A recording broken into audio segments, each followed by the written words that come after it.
एक तो आप पोएम याद करेंगे और दूसरी आप कलर्स बताएंगे मैंगो एंड ऑरेंज के। Very good. अब आपने इस चैप्टर पे, इस लेसन में आपने क्या पढ़ा?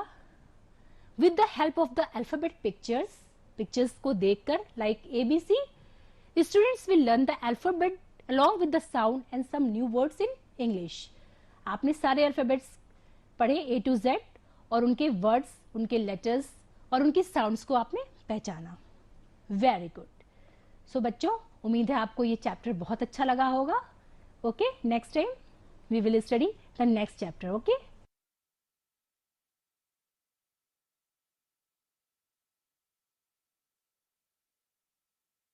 नमस्ते बच्चों, आज की हिंदी की कक्षा में आप सबका स्वागत है।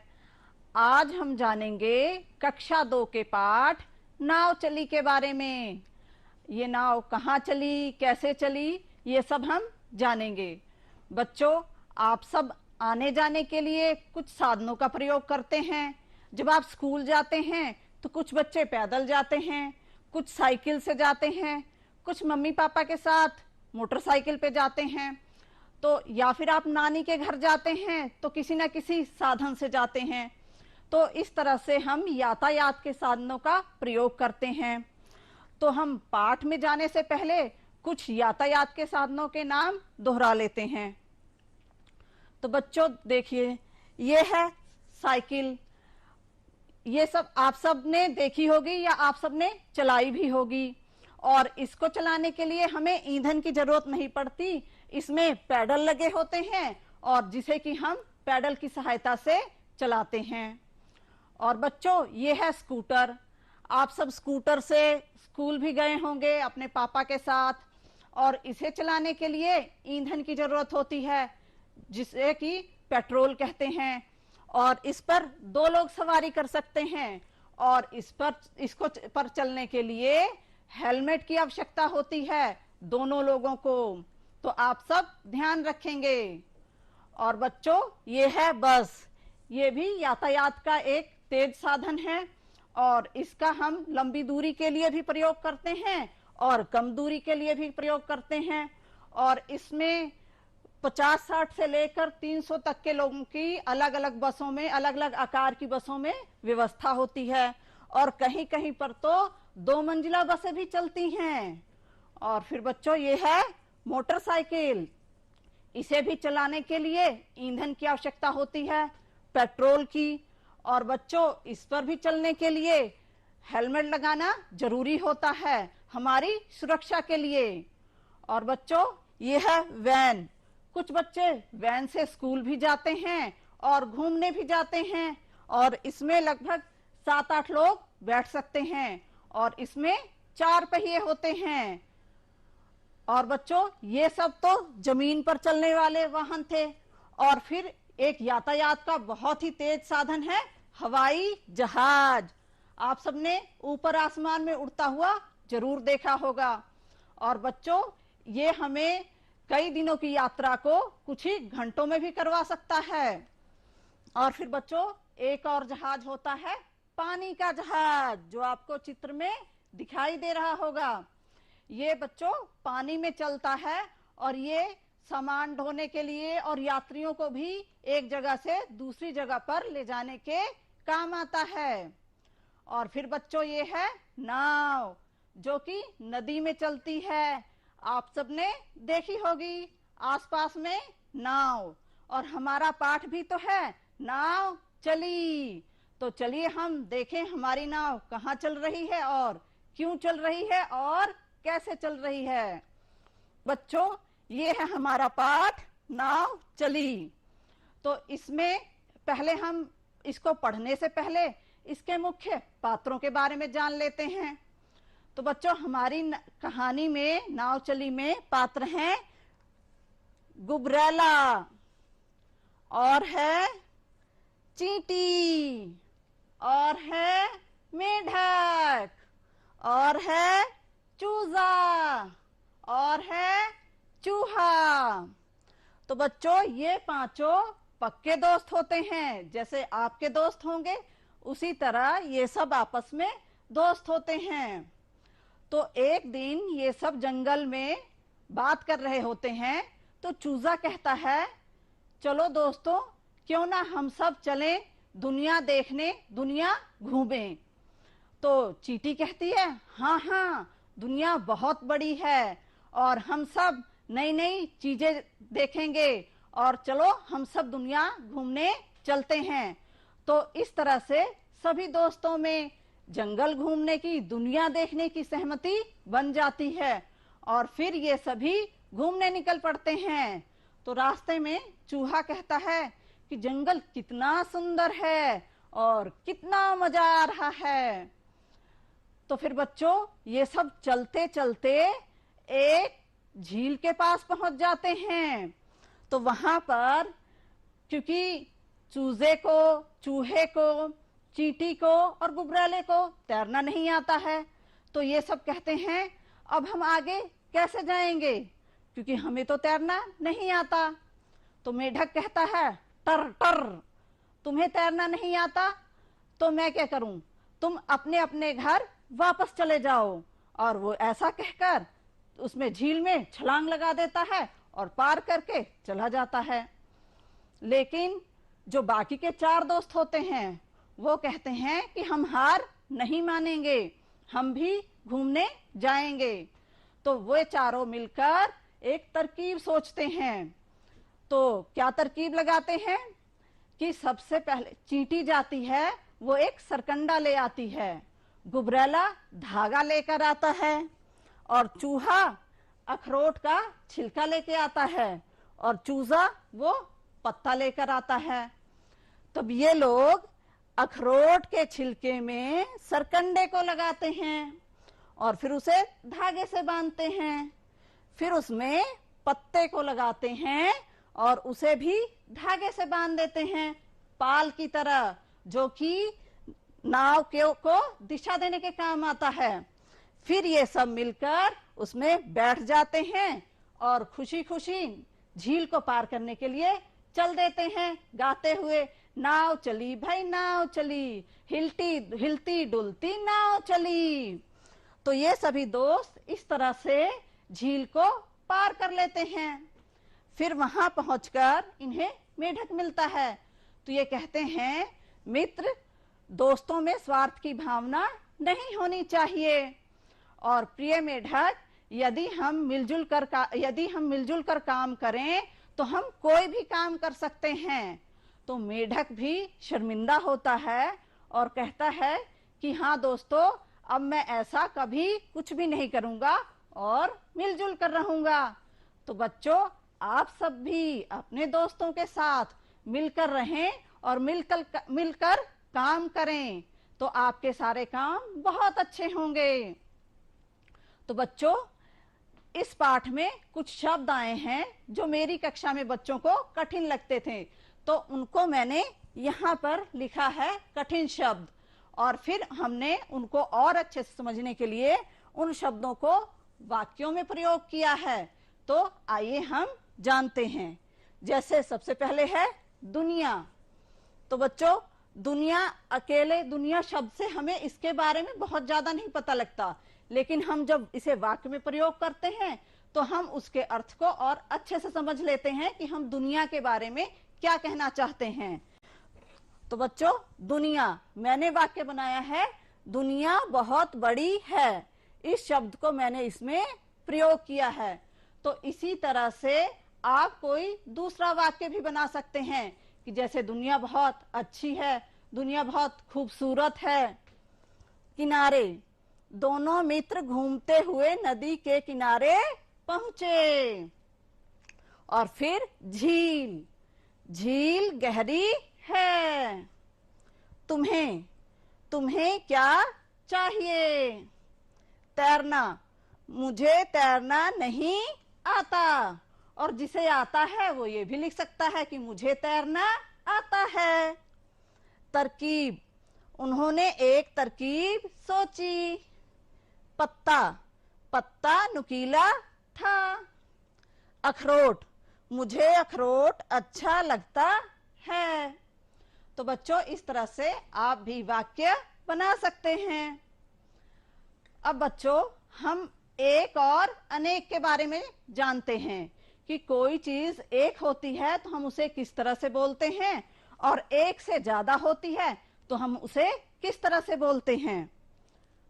सूरज एक, चंदा एक, एक एक एक एक, तारे भये अनेक, एक चिड़िया एक एक एक, अनेक चिड़िया, एक तितली एक एक एक, अनेक तितलियां, एक मछली एक एक एक, अनेक मछलियां। तो बच्चों, जब एक चिड़िया तो हमने उसे चिड़िया कहा, और ज्यादा हो गई तो चिड़िया। एक तितली अनेक तितलियां, एक मछली अनेक मछलियां। तो इन्हें हम कैसे लिखेंगे ये भी जान लेते हैं। तो बच्चों देखो, म छ और ला पे बड़ी की मात्रा है ली, मछली।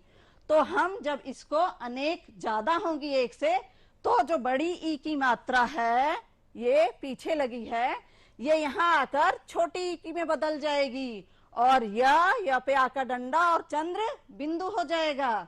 मछली मछलियां, लड़की लड़कियां, तितली तितलियां। देखा ना आपने कि बड़ी की मात्रा छोटी में बदल रही है। बिल्ली बिल्लियां। लेकिन यहां देखिए आधा ल है, तो जब मात्रा हम बदलेंगे, छोटी की करेंगे, तो वो आधे अक्षर से पहले आएगी। बिल्ली बिल्लियां, मुर्गी मुर्गियां, मधुमक्खी मधुमक्खियां। तो आप सब जब एक से अनेक लिखेंगे तो इन सब का ध्यान रखेंगे, तो आपसे कोई गलती नहीं होगी। और बच्चों, इसमें कुछ प्रश्न हैं, तो हम उनके उत्तर भी सोच लेते हैं। सारे मित्रों ने क्या सोचा? सोचो सोचो। हाँ, सारे मित्रों ने दुनिया घूमने का सोचा। मेढक ने क्या किया?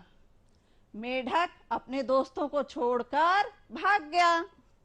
चूहे, चींटी, चूजे और गुबरैले ने झील कैसे पार की? इन सब ने मिलकर नाव बनाई और झील पार कर ली। नाव बनाने के लिए क्या क्या लेकर आए? चूहा अखरोट का छिलका लाया। चूहा क्या लाया? अखरोट का छिलका। और चूजा क्या लाया? सोचो सोचो। चूजा पत्ता लेकर आया। और चींटी, चींटी क्या लाई थी? चींटी सरकंडा लाई थी। चींटी क्या लाई थी? सरकंडा, एक डंडी जैसा होता है। और गुबरैला, गुबरैला क्या लाया था? धागा, जिससे कि उन सबको बांधा गया था। तो गुबरैला धागा लेकर आया। अब नीचे लिखे शब्दों के विलोम उल्टे अर्थ वाले शब्द लिखो। जो ये शब्द हैं, इनका हमें उल्टे अर्थ जो बताते हैं वो शब्द लिखने हैं। जैसे दूर, दूर का उल्टा पास। बुरा अच्छा। आगे पीछे। हंसना रोना। तो आप सब समझ गए ना?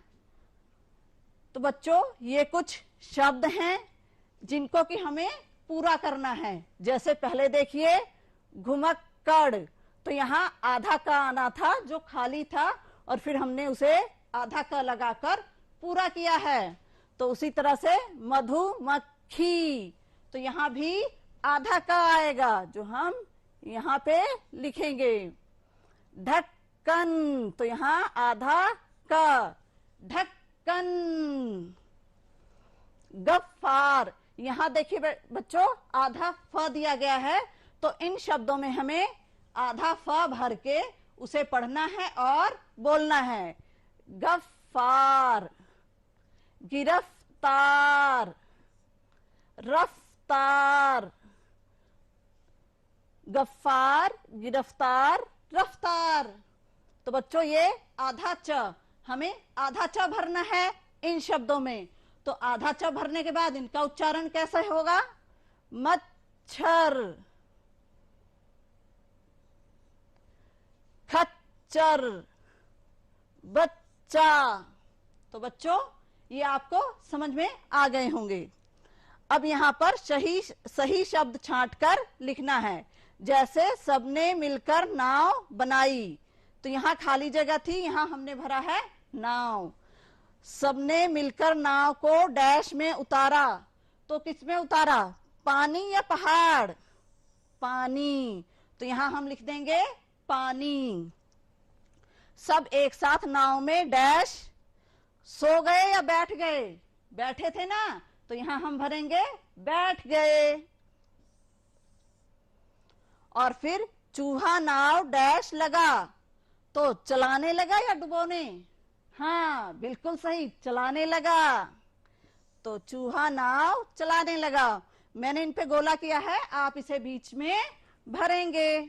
बच्चों नाव यातायात का एक साधन है, तो उसी तरह से हम सड़क पर चलते हैं और यातायात के साधनों का प्रयोग करते हैं, तो उनके भी कुछ नियम होते हैं। और जब हम उन नियमों का पालन करते हैं तो दुर्घटना नहीं होती। लेकिन अगर हम नियमों का पालन नहीं करेंगे तो दुर्घटना होने की संभावना रहती है। तो इसे हम एक कविता के माध्यम से जानते हैं, सड़क के कुछ नियमों के बारे में। तो आइए हम कविता दोहराते हैं। सड़क बनी है लंबी चौड़ी, सड़क बनी है लंबी चौड़ी, उस पर जाती मोटर दौड़ी, उस पर जाती मोटर दौड़ी। सड़क पार सीधे मत जाओ, सड़क पार सीधे मत जाओ, जेब्रा क्रॉसिंग पर आ जाओ, जेब्रा क्रॉसिंग पर आ जाओ। दाएं बाएं नजर घुमाओ, दाएं बाएं नजर घुमाओ।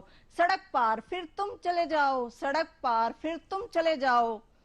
तो बच्चों सड़क पार करने के लिए हमें सीधे दौड़कर नहीं जाना होता है, हमें जेब्रा क्रॉसिंग से सड़क पार करनी होती है।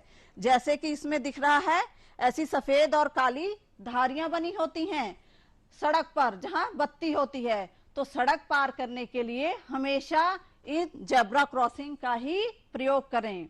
और पैदल चलने के लिए भी सड़क के बगल में फुटपाथ बना होता है, थोड़ी ऊंची सी जगह होती है। तो जब आप सड़क पर चलें तो हमेशा फुटपाथ पर चलें। और बच्चों सड़क पर या सड़क के पास नहीं खेलना चाहिए। जब आप सड़क पर खेल रहे होंगे तो कोई भी गाड़ी आ सकती है जिससे दुर्घटना हो सकती है। और अगर सड़क के पास भी खेल रहे हैं तो खेलते खेलते आपकी गेंद या कोई सामान सड़क पर चला जाएगा, जिसे आप लेने के लिए जाएंगे और फिर दुर्घटना होने की संभावना बढ़ जाती है। इसलिए सड़क पर और सड़क के पास बिल्कुल नहीं खेलना चाहिए। और बच्चों आपने देखा होगा सड़क पर ऐसी बत्तियां बनी होती हैं, तो जब लाल होती है तो गाड़ियां रुक जाती हैं। और पीली बत्ती का मतलब होता है कि आप चलने के लिए तैयार रहें, ये गाड़ियों के लिए होता है। और हरी बत्ती का मतलब है आप जा सकते हैं। तो उसी तरह से यहाँ पर ये बत्ती लगी हुई है और इनके रंग लिखे हैं और हमें इनको मिलाना है। मैंने इनको आगे पीछे लिखा है। तो बच्चे देखिए, लाल, लाल का मतलब रुकिए, तो हम लाल को रुकिए से मिलाएंगे। और पीली, पीली का मतलब तैयार हो जाएं। और हरी, हरी का मतलब आगे बढ़िए। तो बच्चों आप सब इन बत्तियों का और नियमों का पालन करेंगे और दुर्घटना से बचे रहेंगे। अब बच्चों हम एक गतिविधि करेंगे, क्योंकि हमारा पाठ है नाव, तो हम चलाएंगे एक नाव, लेकिन उससे पहले हम बनाएंगे। तो बच्चों आप एक ऐसी शीट ले सकते हैं, और या फिर आप जो वेस्ट पेपर होता है आप उससे भी नाव बना सकते हैं।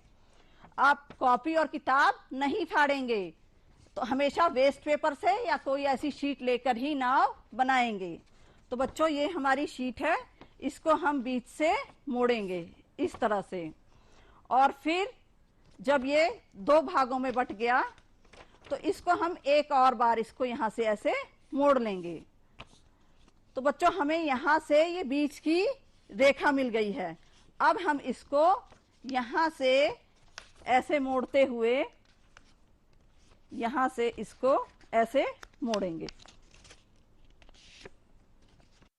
ये हमने इसको मोड़ लिया ऐसे, और इस लाइन से मिला के, और इसी तरह से हम दूसरे तरफ को भी ऐसे ही मिलाएंगे।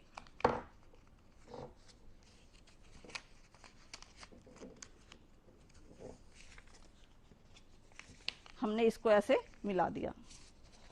अब बच्चों ये आप देखिए, ये बीच के ये दो हिस्से हैं, इसको जहां से हमने ये मोड़ रखा है यहां से इसको हम इसको भी मोड़ देंगे ऐसे, और फिर हम इसको यहां से दूसरी तरफ वाला भी, ये एक तरफ का हमने मोड़ा है ये, और अब हम दूसरी तरफ का भी मोड़ देंगे ऐसे। अब हम इसे बच्चों ऐसे बीच से ऐसे टोपी की तरह, देखो ये खुल रहा है, हम इसको ऐसे खोल देंगे। ये जो हैं इनको अच्छे से ऐसे अंदर कर देंगे, ये जो कोने निकले हुए हैं इनको अच्छे से ऐसे अंदर कर देंगे, और फिर हम इसको ऐसे मोड़ देंगे। ये देखो बच्चों ये ऐसे बन जाएगा, और ये ऐसे बीच से ऐसे खुल रहा है। अब यहाँ बीच से हम इसको फिर से मोड़ देंगे।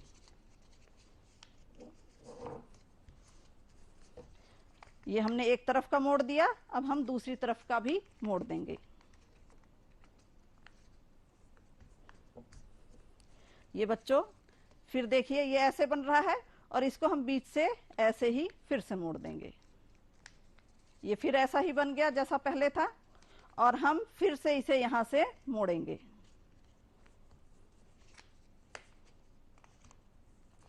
ये इस तरह से ये बन गया बच्चों, देखो तिकोना। अब इसको हम यहां बीच से, ये देखो ये दो हमें इसके कान मिल रहे हैं, यहां से ऐसे खोल देंगे, और ये बन गई हमारी नाव, और इसे हम पानी में चलाएंगे।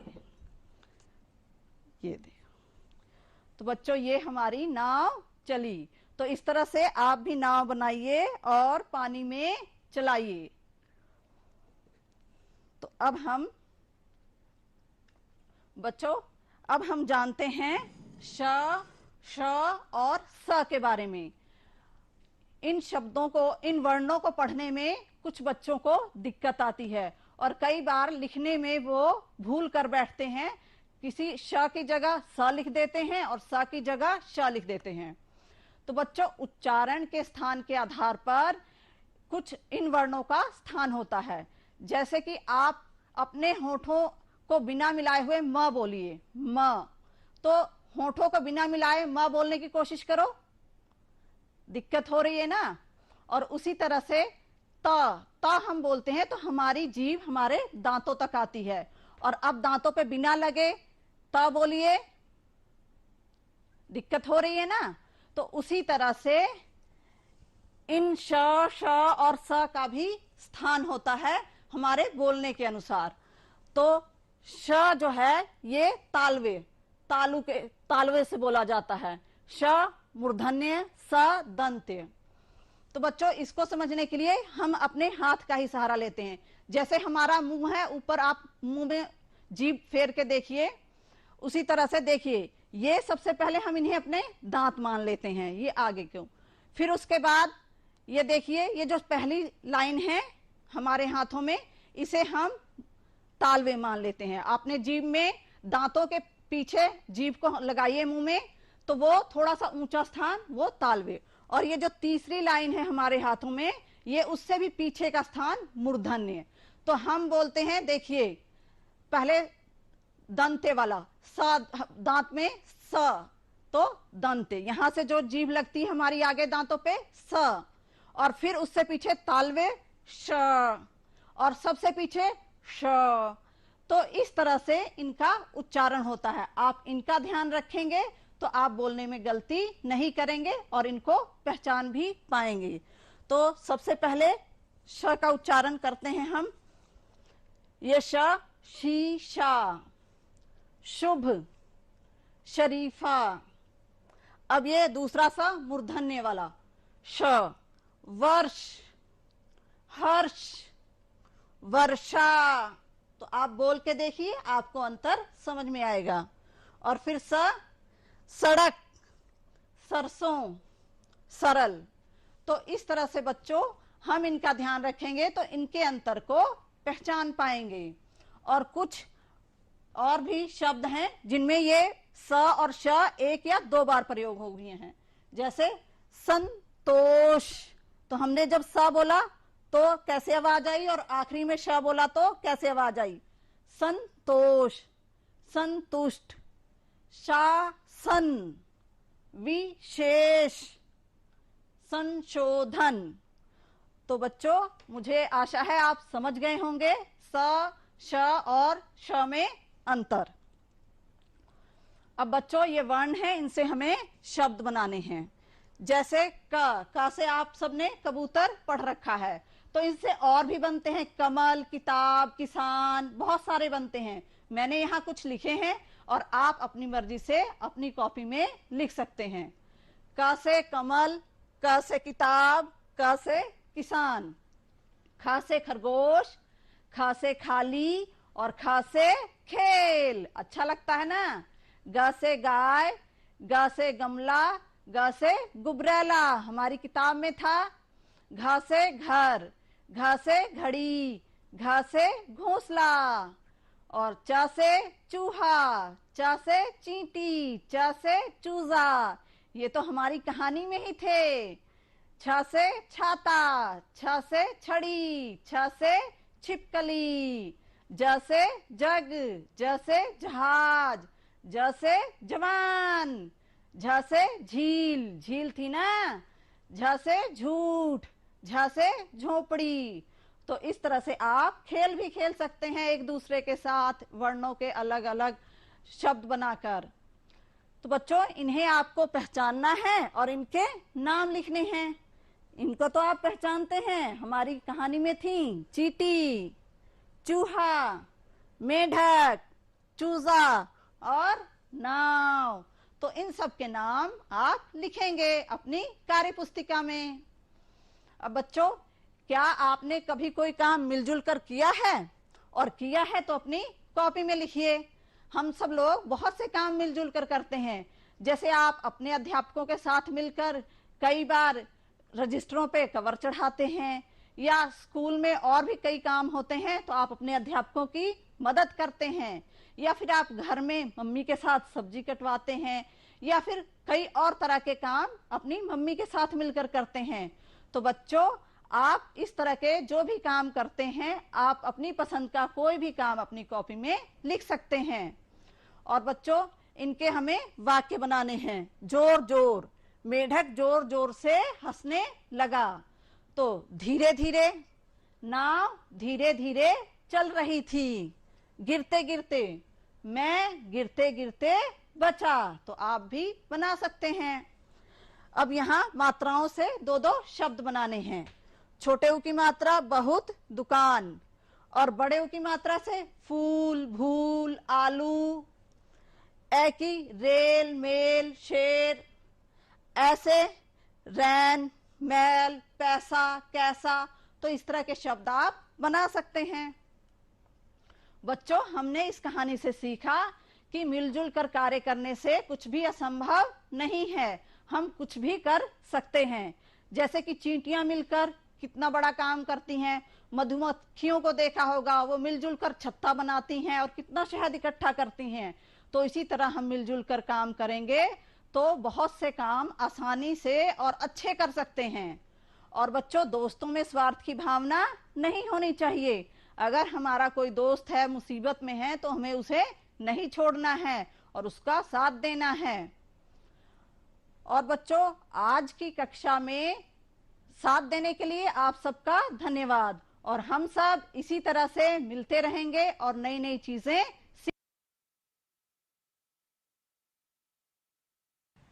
नमस्कार बच्चों, आज गणित की पाठशाला में आपका स्वागत है। मैं दीपशिखा मैम आज आप लोगों को कक्षा 5 के विषय गणित के पाठ 4 भाग को लेकर आई हूँ। बच्चों आज हम लोग भाग में प्रकरण, भाज्य, भाजक, भागफल और शेषफल के बारे में जानेंगे। तो चलिए बच्चों, पाठ को शुरू करने से पहले मैं आपसे एक प्रश्न पूछती हूँ। आपने पिछली कक्षा में तो बहुत अच्छे से 1 अंकीय संख्याओं से 2 अंकीय संख्याओं में भाग देना सीख लिया है। अब मैं आपसे एक प्रश्न पूछती हूँ। हमारे पास अगर कुल 12 केले हैं जिन्हें 4 लोगों में बराबर बराबर बांटना है, तो आप क्या करेंगे? आप इसका उत्तर हमें झट से दे देंगे। और मैं अगर पूछूं कि प्रत्येक व्यक्ति को 4 लोगों में प्रत्येक व्यक्ति को कितने कितने केले मिलेंगे, तो भी आप बता देंगे कि प्रत्येक व्यक्ति को 3-3 केले मिलेंगे। और ये आपने कैसे किया? आपने सबसे पहले 12 केले में से 4 केले निकाले। 4 केले निकाला और उन चारों व्यक्तियों को एक एक केला आपने दे दिया। जब 12 में से 4 केला निकाला तो हमारे पास कुल कितने केले बचे? 8 केले। अब इस 8 केले में से हम फिर 4 केले निकालेंगे। जब अब हम 4 केले निकालेंगे तो फिर उन चारों व्यक्तियों को एक एक केला मिलेगा। तो उन व्यक्तियों को तो 2-2 केला मिल गया और हमारे 8 केले में से कितने केले बचे? 4 केले बचे। मतलब पहली बार हमने 4 केला निकाला, फिर दूसरी बार 4 केला निकाला, 12 में से 4 केला निकाला तो 8 केले बचे, और 8 केले में से फिर 4 केला निकाला तो 4 केले बचे। अब बच्चों, हमारे पास बच गए 4 केले। फिर चारों व्यक्तियों में हमें बराबर बराबर देना है, तो इस 4 केले में से हमने 4 केला फिर निकाला, तो हमारे पास कितने केले बचे? एक भी केले नहीं ना। मतलब आपने यह प्रक्रिया 3 बार में की। पहली बार में 4 केला निकाला तो बचा 8 केला, दूसरी बार में 8 केले में से 4 केला निकाला तो बचा 4 केला, फिर तीसरी बार में भी आपने 4 केले में से 4 केला निकाला तो हमारे पास एक भी केले नहीं बचे। मतलब 12 केले 4 व्यक्तियों में आपने बराबर बराबर बांट दिया और प्रत्येक को 3 केला मिला। मतलब बच्चों, हम कह सकते हैं कि व्यक्तियों में अगर बराबर बराबर चीज़ों को बांटना हो तो हम भाग देते हैं। या आप ये भी कह सकते हैं कि किसी संख्या में से एक ही संख्या को बार बार घटाने की प्रक्रिया भाग कहलाती है। आप इस चीज़ को ऐसे भी करके देख सकते हैं बच्चे कि ये आंसर सही आया है कि नहीं। देखिए, ये 12 केले हैं। 12 केले को 4 व्यक्तियों में बराबर बराबर बांटना है। हमने 12 में 4 की भाग दी। अब 4 की भाग देने पर हमारा आया 4 तियां 12 और कितने केले बचे? 0। तब भी हमारा उत्तर कितना आया? 3। जब हमने घटाया था तब भी हमारा उत्तर 3 आया था, और जब हमने भाग दिया तब भी हमारा उत्तर 3 आया था। मतलब हम कह सकते हैं कि बार बार घटाने की प्रक्रिया भाग कहलाती है। चलिए बच्चों, अब एक प्रश्न और हम आपसे पूछते हैं। एक लड़का है सोहन। सोहन के पिताजी का मोमबत्ती का कारखाना है। उनके कारखाने में एक दिन में 8550 मोमबत्तियां बनती हैं। अब बताइए, इनमें 12-12 मोमबत्तियों के कितने पैकेट बनेंगे और कितनी मोमबत्तियां शेष बच जाएंगी? अब बच्चों, आपको करना है कि 8550 में से 12-12 मोमबत्तियों के पैकेट बनाने हैं। जब किसी वस्तु को या किसी संख्या को बराबर बराबर भाग में बांटना होता है तो हम क्या करते हैं? भाग करते हैं। और 2 अंकों की संख्याओं से भाग देना तो आप बहुत आसानी से जानते हैं, लेकिन क्या एक बार और इसको करके देखें कि आपने ये कैसे किया। यहाँ पे बच्चों, हमारा जो भाजक है जिससे भाग देते हैं वह संख्या क्या कहलाती है? भाजक। यहाँ पे हमारा भाजक 12 है और हमारा भाज्य जो है वो 8550 है। मतलब भाजक हमारा 2 अंक का है और भाज्य 4 अंक का है। तो जब भी हम भाग देते हैं तो भाजक अगर 2 अंक का है तो भाज्य के भी 2 अंक से ही शुरुआत करते हैं। लेकिन यह देखना बहुत आवश्यक है कि भाज्य का यह 2 अंक जो है ये भाजक से बड़ा होना चाहिए। यहाँ पे हमारा 85 12 से बड़ा है, मतलब यह भाग हम दे सकते हैं। बच्चों 12 का पहाड़ा तो आप आसानी से जानते हैं। अब जरा बताइए 85 में 12 कितनी बार आएगा? 85 में 12 7 बार आएगा। 12 सते 84। तो भागफल में हमने 7 लिखा और 85 के नीचे 84 लिखा। अब हमारा बटा बचा 1। जब 1 के आगे हम भाज्य के अगले अंक को उतारेंगे तो हमारी नई संख्या बनी 15। 15 में 12 कितनी बार आएगा? 12 का पहाड़ा आप जान रहे हैं। 15 में 12 एक बार आएगा। 12 एकम 12। हम यहाँ भागफल में 1 लिखेंगे और 15 के नीचे 12 लिखेंगे। अब हमारा बटा बचा 3। अब 3 के आगे हम फिर भाज्य के अगले अंक को उतारेंगे। भाज्य का हमारा अगला अंक इकाई का अंक है जो कि 0 है। अगले अंक को उतारने पे हमारे भाज्य में जो नई संख्या बन रही है वो 30 है। अब फिर हम देखेंगे कि 30 में 12 कितनी बार आता है। तो बच्चों ध्यान से देखिए, 30 में जब आप 12 का पहाड़ा पढ़ेंगे तो यह 2 बार आएगा। 12 दूनी 24। तो जितने बार आता है उसको हम भागफल में लिखते हैं। यहाँ पे हमने 2 लिखा और यहाँ पे 24। अब 30 में से 24 घटाया तो हमारा बटा बचा 6। बच्चों अब भाज्य में का कोई और अंक शेष है?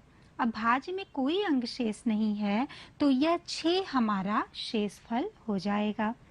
मतलब जिस संख्या से हमने भाग दिया वो भाजक है। यहाँ पर भाजक हमारा कितना है? 12 है। भाज्य कितना है? 8550 है।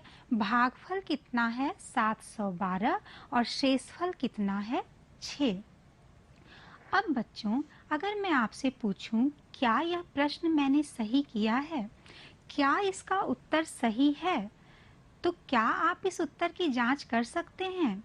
हाँ बच्चों, आप इस उत्तर की जांच कर सकते हैं क्योंकि भाज्य, भाजक और भागफल में एक संबंध होता है जिसको हम एक सूत्र के माध्यम से बताते हैं और वह सूत्र है आपका भाज्य बराबर भागफल गुणे भाजक धन शेषफल।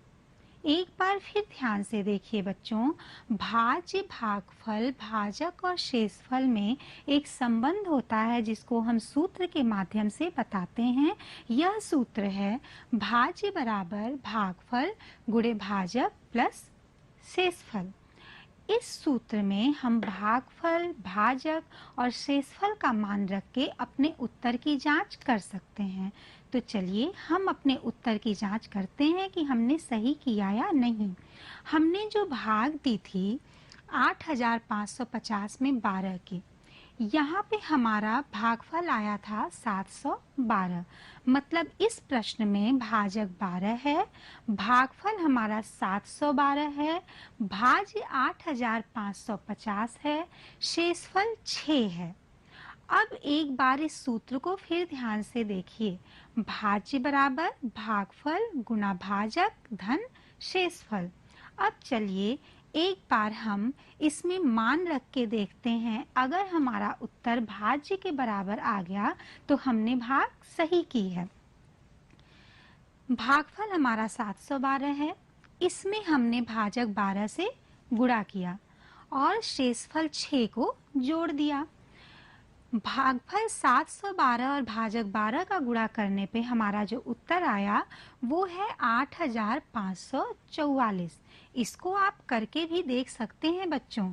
यहाँ पे हम देखिए 712 में 12 से गुणा करते हैं। गुणा करने तो आपको आसानी से आता है बच्चों, ठीक है। पहले हम क्या करते हैं, इकाई के अंक से 2 दूनी 4, 2 एकम 2, 2 सते 14। फिर हम दहाई के अंक से करेंगे 1 दूनी 2, 1 एकम 1, 1 सते 7।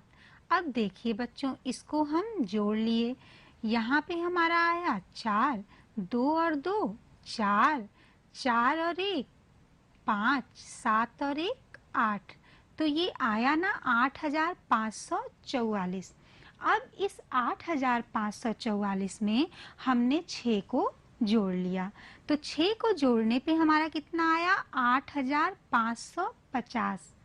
क्या हमारा ये सही है उत्तर? देखिए हमारा भाज्य भी 8550 था। अगर ये सेम आ गया, ये उसी के समान आ गया, तो मतलब हमने ये भाग सही की है। तो आप सीख गए ना कि अपने उत्तर की जांच कैसे करते हैं।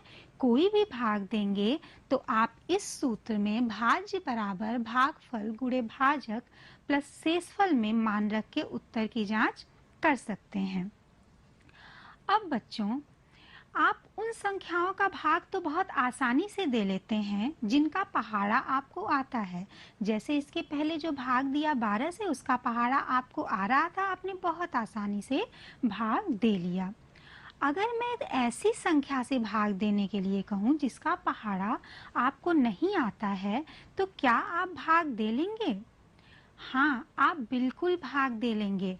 देखिए मैं आपको बताती हूँ 3 अंकीय संख्याओं से जिसका पहाड़ा आसानी से तो याद नहीं किया जा सकता, लेकिन हम उससे भाग दे सकते हैं। यहाँ पर हमने 74,160 में 144 से भाग दिया है। मतलब यहाँ पे हमारा भाज्य कितना है 74,160 और हमारा भाजक कितना है 144। 144 का पहाड़ा तो हमें आता नहीं। अब देखिए हम कैसे भाग देते हैं। सबसे पहले बच्चों हम क्या करेंगे, ये देखिए मैं आपको ये करके बता रही हूँ। 74,160 में 144 से आप कैसे भाग दे रहे हैं। बच्चों यहाँ पे हमारा भाजक 3 अंक का है 144, तो हम क्या करते हैं, भाज्य के भी 3 अंक से शुरुआत करते हैं। लेकिन यह जांच लेना आवश्यक है कि क्या यह 3 अंक हमारे भाजक से बड़ा है। अगर भाजक से बड़ा है तब तो भाग जाएगी, अगर छोटा होगा तो हम 4 अंक से शुरुआत करेंगे। लेकिन इस प्रश्न में हमारा भाज्य 3 अंक का भाजक से बड़ा है, मतलब हम भाग दे सकते हैं।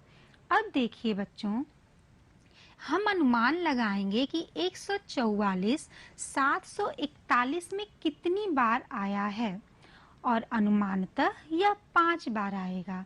मैंने यह अनुमान 14 का पहाड़ा 74 में पढ़ के लगाया है। 14 पचे 70। अब जितनी बार हम ले जाएंगे जो अनुमान लगाया है वो हम लिखेंगे भागफल के स्थान पे, मतलब 5। अब इस 5 का गुणा 144 में करने पर जो संख्या आएगी उसको 741 के नीचे लिखेंगे। मतलब 144 में हमने 5 का गुणा किया और कितना प्राप्त हुआ, 5 चौक को 20 हासिल 2, 5 चौक को 20, 2 22 हासिल 2, 5 एकम 5 2 7, मतलब 720। अब ये 720 हमने 741 के नीचे लिख दिया। देखिए हम 144 को 5 बार ले गए, 5 का गुणा 144 में किया और जो संख्या आई उसको 741 के नीचे लिखा। अब हमारा बटा बचा 21। कितना बचा, 21। अब हम भाज्य के अगले अंक को, जो कि दहाई का अंक है 6, उसको हम इस संख्या के बगल में लिखेंगे। 21 के आगे 6 लिखने पे हमारी नई संख्या बन रही है 216। अब हम फिर अनुमान लगाएंगे कि 216 में 144 कितनी बार आएगा। देखिए बच्चों, ये हम 720 इसको घटाया तो हमारा बचा 21 और बगल के अंक को हमने उतारा तो ये हुआ 216। अब 216 में अनुमानता 144 एक बार आएगा। देखिए 14 का पहाड़ा 21 में हमने पढ़ा तो 14 एकम 14। हम अब जितनी बार गया उसको हम भागफल में लिखे, एक बार गया 1। अब इस 1 का गुणा हम फिर 144 में कर रहे हैं और उसको हम 216 के नीचे लिख रहे हैं। अब 216 के नीचे लिखने पे 216 में से 144 घटाइए, हमें कितना प्राप्त हुआ? ये हुआ 144 और इसमें से हमने घटाया तो ये मिला 72। ठीक है, अब इस 72 के आगे हम भाज्य के अगले अंक को लिखेंगे। भाज्य का अगला अंक हमारा इकाई का अंक है जो कि 0 है। देखिए हमने लिखा है, यहाँ भी हम आपको करके बता रहे हैं कि ये 0 हो गया। 720 बनी नई संख्या। अब इस 720 में आप फिर 144 को अनुमान लगाइए कि कितनी बार गया है। इसमें अनुमानतः 144 5 बार गया है। फिर हम भागफल के स्थान पे 5 लिखेंगे और इस 5 का गुणा 144 में करेंगे और हमने देखा था बच्चों कि 144 में 5 का गुणा करने पे हमारी संख्या आई थी 720। अब हम 720 को 720 में से घटाए तो हमें कितना मिला? 0। अब क्या भाज्य में कोई अंक शेष बचा है? अब भाज्य में कोई भी अंक शेष नहीं है, मतलब 0 हमारा शेषफल हो गया, 515 भागफल हो गया और 144 हमारा भाजक है और 74,160 हमारा भाज्य है। अब बताइए बच्चों, क्या यह भाग हमने सही किया है? क्या हम इसके उत्तर की जांच कर सकते हैं? हाँ बच्चों, आप कर सकते हैं। अभी अभी मैंने आपको बताया था कि भाज्य बराबर भागफल गुणे भाजक धन शेषफल। इसमें हम भागफल, भाजक और शेषफल का मान रख के अपने उत्तर की जांच कर सकते हैं। तो चलिए हम एक बार फिर देखें कि हमने ये भाग सही किया या नहीं। बच्चों, इस भाग में हमारा भाजक है 144, हमारा भागफल है 515, भाज्य हमारा है 74,160 और शेषफल है 0। तो चलिए एक बार हम मान रख कर देखते हैं। भाज्य बराबर भागफल गुणे भाजक धन शेषफल। भागफल के स्थान पे हमने लिखा 515 और भाजक के स्थान पे 144 और शेषफल के स्थान पे 0। 515 में 144 का गुणा करके देखेंगे तो आपको संख्या प्राप्त होगी 74,160। यह गुणा करके आप जरूर देखिएगा और इसमें शेषफल को हमने जोड़ दिया। शेषफल हमारा 0 है। 0 को आप जोड़ के पाठ में पढ़े होंगे। 0 को किसी भी संख्या में जोड़ने से उस संख्या का मान नहीं बदलता है। तो जब हमने 0 को 74,160 में जोड़ा तो हमारा कितना उत्तर आया? 74,160 और हमारा भाज्य भी कितना है? 74,160। मतलब हमने यह भाग सही किया है, मतलब हमने अपने उत्तर की जांच कर ली है और अब हम आसानी से किसी भी भाग में उत्तर की जांच कर सकते हैं। एक बार आप फिर इस सूत्र को दोहरा लीजिए। क्या सूत्र है? भाज्य बराबर भागफल गुणे भाजक धन शेषफल। बच्चों, अब तक आप जान चुके होंगे कि भाजक, भाज्य, भागफल और शेषफल किसे कहते हैं। एक बार दोहरा लीजिए। जिस संख्या में भाग देते हैं उसे भाज्य कहते हैं। जैसे इसके पहले जो हमने दिया था, जिस संख्या से 144 से भाग दिया था वो हमारा क्या था? भाजक था। जिस संख्या में भाग देते हैं उसे भाज्य कहते हैं। भाग देने के बाद जो संख्या प्राप्त होती है उसे भागफल कहते हैं। भाग देने के बाद जो संख्या बच जाती है उसे शेषफल कहते हैं। शेषफल हमेशा भाजक से छोटा होता है। जिस संख्या से भाग देते हैं उसे भाजक कहते हैं। एक बार बच्चों फिर दोहरा लीजिए। जिस संख्या में भाग देते हैं उसे भाज्य कहते हैं। भाग देने के बाद जो संख्या प्राप्त होती है उसे भागफल कहते हैं। भाग देने के बाद भाज्य में से जो संख्या बच जाती है उसे शेषफल कहते हैं और जिस संख्या से भाग देते हैं उसे भाजक कहते हैं और शेषफल हमेशा भाजक से छोटा होता है। अब बच्चों, मैं आपसे एक प्रश्न पूछती हूँ। अगर किसी संख्या में हमें 20, 30, 40, 50 ऐसे 90 तक की संख्याओं से भाग देना हो तो क्या हमें 20, 30, 40, 50 इन संख्याओं का पहाड़ा जानना आवश्यक है, या हम बस 2, 3, 4, 5 ऐसे 9 तक के पहाड़े को पढ़कर भाग दे सकते हैं?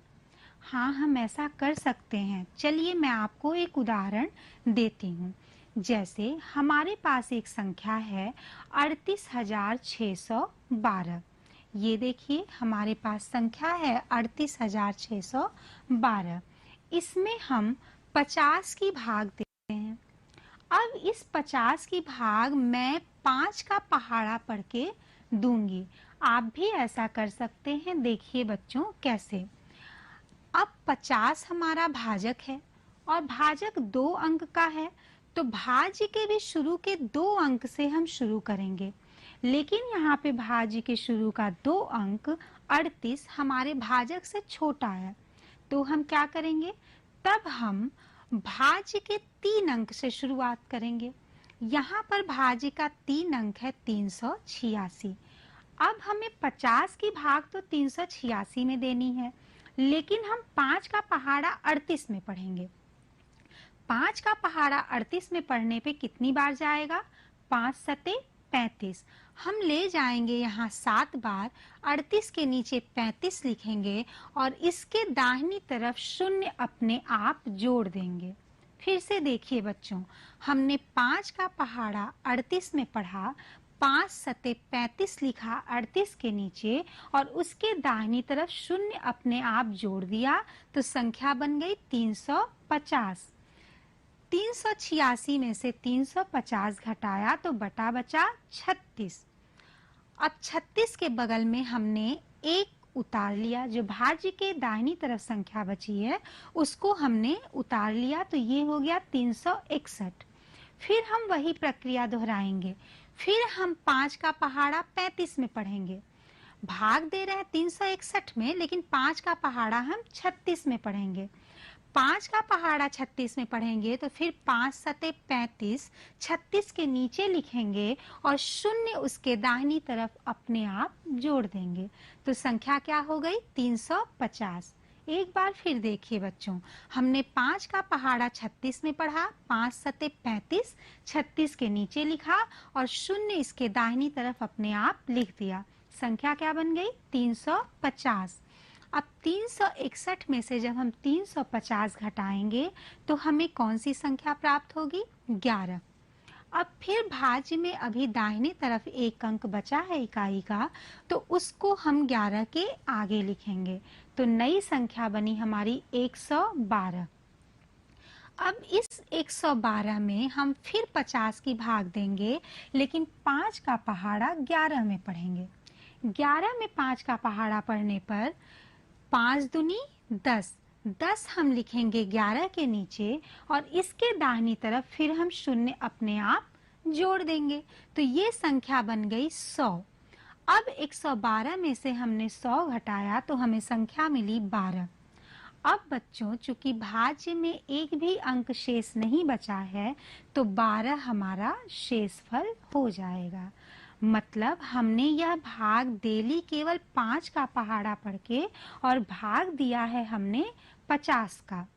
मतलब निष्कर्ष यह निकलता है कि किसी संख्या में 20, 30, 40, 50 ऐसे 90 तक की संख्याओं से भाग करने के लिए हमें 20, 30, 40, 50 या 90 तक के पहाड़े पढ़ने की आवश्यकता नहीं है। हम केवल 2, 3, 4, 5 ऐसे जिस संख्या से भाग दे रहे हैं, केवल उसके 2, 3, 4, 5 उसके दहाई के अंक को पढ़ के भाग दे सकते हैं।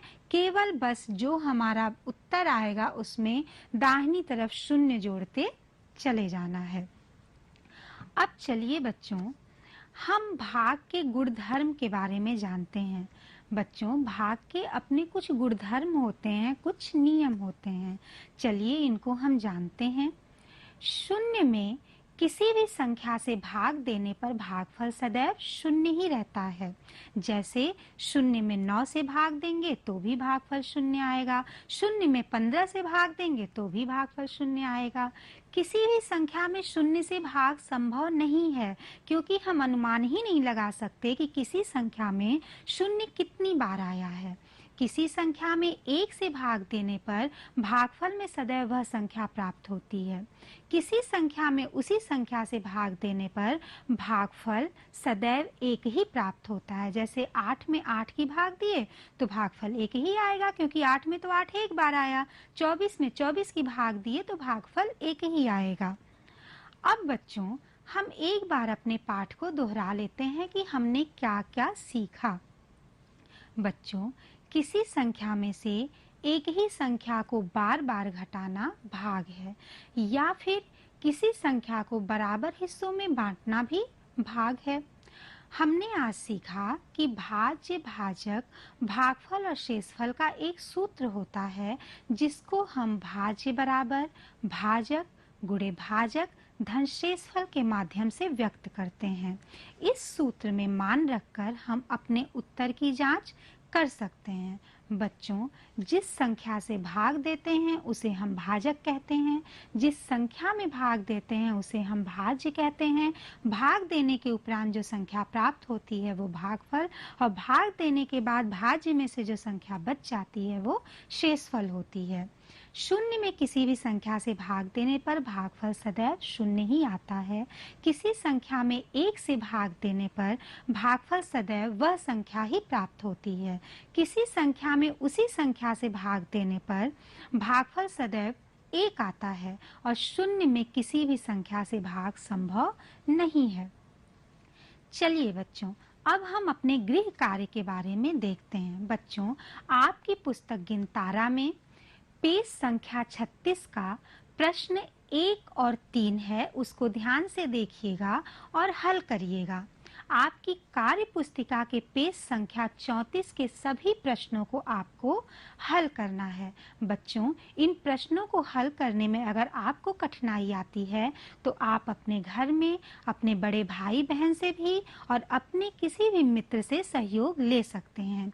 एक बार फिर सुन लीजिए, गिनतारा के पेज संख्या 36 का प्रश्न 1 और 3 हल करना है, और कार्य पुस्तिका के पेज संख्या 34 के सभी प्रश्नों को हल करना है। बच्चों, मुझे पूरा विश्वास है कि आज की इस पाठशाला में आपने भाग के प्रथम चरण को बहुत अच्छे से समझा है। इसके अगले पाठ्यक्रम में हम फिर आएंगे और आपको 3 अंकीय संख्याओं से भाग देना, 4 अंकीय संख्याओं से भाग देना सिखाएंगे और कुछ वार्तिक प्रश्नों को भी हल करेंगे। बच्चों, तब तक आप घर पे खूब पढ़िए, खूब खुश रहिए, और हम लोग का आशीर्वाद हमेशा आपके साथ है। बहुत बहुत धन्यवाद। प्यारे बच्चों, आज की ऑनलाइन कक्षा में आप सभी का स्वागत है। आज हम सभी सामाजिक विषय के अंतर्गत भूगोल की पाठ्य पुस्तक पृथ्वी और हमारा जीवन के पाठ 2 पृथ्वी और चंद्रमा के बारे में अध्ययन करेंगे। आज हम इसके दूसरे और अंतिम भाग के बारे में जानेंगे। बच्चों, आपको याद होगा पिछले पाठ में हमने क्या क्या जाना था। चलिए एक बार फिर से दोहरा लेते हैं। अब तक हमने क्या जाना था? चंद्रमा पृथ्वी का प्राकृतिक उपग्रह है। आपको याद होगा चंद्रमा की पृथ्वी से कितनी दूरी है? ठीक, चंद्रमा पृथ्वी से लगभग 3,84,000 किलोमीटर दूर है, और चंद्रमा का व्यास पृथ्वी के व्यास का 1/4 है। हमने चंद्रमा के परिक्रमण और परिभ्रमण के बारे में भी जाना